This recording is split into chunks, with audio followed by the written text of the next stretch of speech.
Good morning, everyone, and welcome. Thank you all for coming. We are going to turn this right over to the city manager for her to make her announcement. Most of you know already who the chief is, but we're going to have Cindy do the official announcement, and then Jeff will give us some words. Thank you, Kim.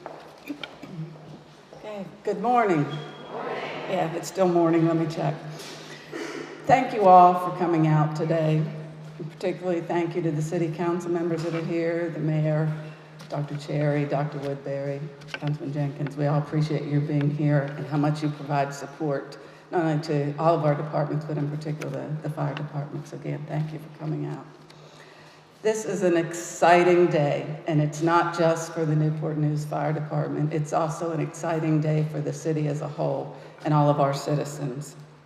And let me begin by saying, one of the greatest responsibilities, at least in my mind, as a city manager, is to ensure the community's health, safety, and well-being. And selecting a new chief to lead the men and women of our outstanding fire department was not a task I took lightly. So after a rigorous process, I am very happy this morning to announce the selection of Jeffrey Johnson as the Newport News Fire Chief.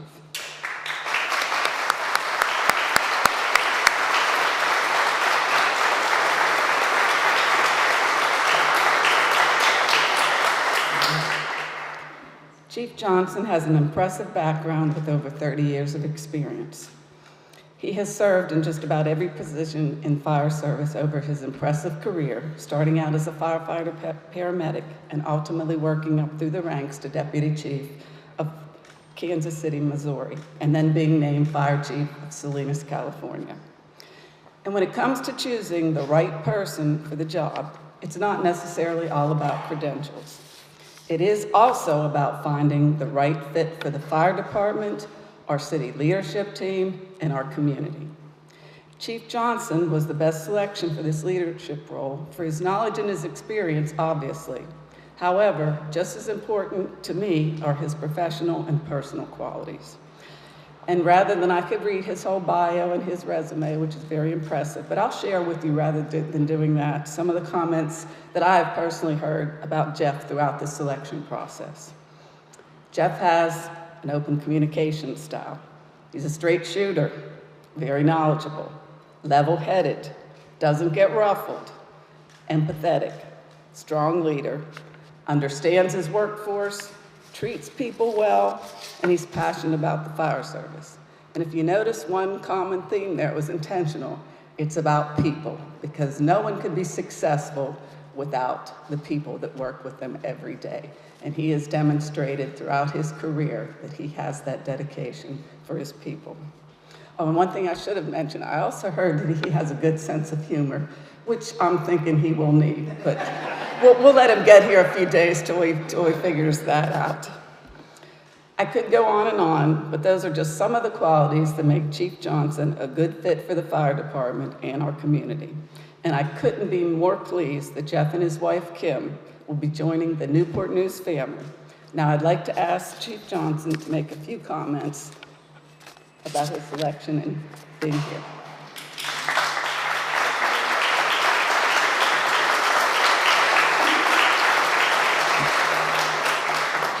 Good morning. To say I'm humbled is probably an understatement. First, I've got to thank my wife, my family, because while we're all firefighters and working out in the community, we know that our family is what really supports us, and she's always been there for me for over 30 years. So thank you very much. And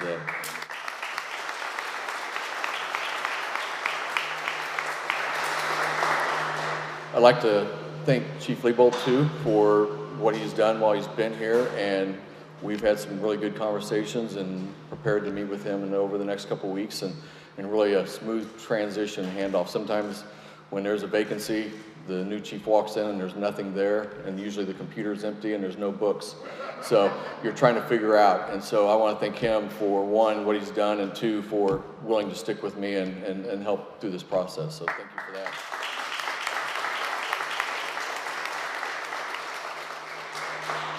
I just want to say, I kind of started writing some notes over the last week when I really found out that I was going to receive this position, and it was still even surreal to a point. I was like, well, maybe before I start writing anything, I'll wait for another phone call that says, look, we made a mistake. It was the other guy.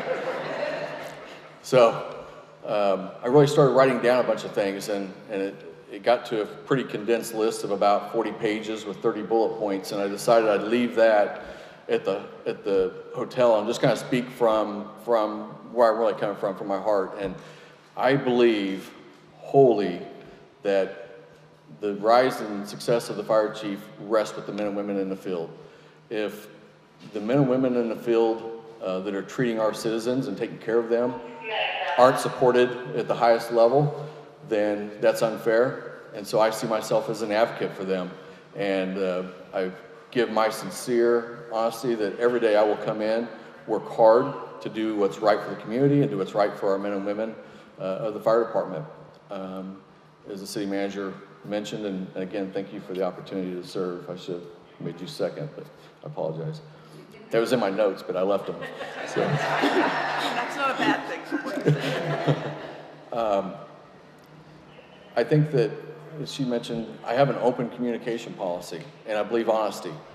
And we've got to have those hard, frank discussions. And I think we can't do it in a vacuum. Fire administration can't just say, this is what we're doing, and pass it down. It's got to work from the field and from the administration. We meet in the middle, and they always say, you know, a good deal, a good operation is something that meets in the middle. Both sides are happy when they walk away, kind of like an agreement. And so one of the things I really am looking forward to instituting is really a strong partnership with labor and involving some communities, getting the men and women in the field involved, and really solving our problems and working to get those solved. And it won't be easy. So we all are going to have to dig in and pull together, but we can do that. The primary concern that we're always going to have is the outcome to the service of our citizens. And I tell you this, that I will do everything to be an advocate to do what we can to get the equipment, the training, the employees, everything we need to do the best job we can serving our citizens. And so I'm really looking forward to that opportunity. I think everything I've read and everything I've heard from across the country about Newport News, it is of the highest level. Operationally, one of the strongest departments out there, doing a lot of great things. So that's exciting to me because I love operations, and you will see me out in the field, whether it's raining, whether it's snowing, or middle of the night or middle of the afternoon. If something's going on, I love to show up and see what's going on and visit with the men and women, and again, thank them for their work out there in the field. And that's where I'm coming from, and that'll be the tone I set for administration and members in the field. Again, we're gonna all have to work together on this, so I'm really looking forward to it. I'm also looking forward to working with my new partner, Chief Drew, who does a lot of great things, and so I'm looking forward to really being part of the team, and me and my wife are really excited about moving here to Newport News and being part of the community. So again, thank you very much. I'm humbled and look forward to being out there working with everyone. Thank you.